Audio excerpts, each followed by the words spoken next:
আমাদের এখানে সরকারি কাজ চলে, রাস্তা কাজ চলে, এটা দেখে বহুত বেশি খুশি লাগছে। তো আমি এটা দেখাইতে চাই, আমরা যে কোনো জায়গায় সরকারি কাজ চলে যদি এটা আমরা নিজের ভাবিয়া, এটা নিজের সম্পদ ভাবি আমরা বেশি বেশি এটা দেখভাল করতাম, যাতে এই কাজটা বেশি দিন লাস্টিং করে আর আমরা সুবিধা বাড়ে। তো এটা দেখাইবার মকসদ হইল কি, আপনারা দিকে যদি এরকম কাজ কাম চলে তো আইলে আপনারা একটু হিস্সা লইবা।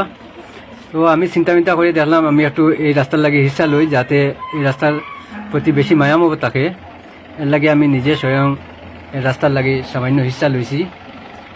আর আমি পাবলিকলি এটা অনুরোধ করতে চাই যে আমরা যে কোনো সরকারি কাজ আয় যদি এটারে সরকারি ভাবতাম না, আমরা যেরকম নিজের গড়ে নিজের বুঝি, এরকম যখন আমরা রাস্তাঘাট এরকম নিজের ভাবমু, তখন গিয়ে আমরা দেশ উন্নত হইব। আর আমরা যদি রাস্তার মধ্যে একটা খাটা পড়ে, তাহলে খাটাটা উঠেই ফেলাইতাম, যাতে আমরা রাস্তাটা খারাপ হয় না, এটাই ভাবি আমরা।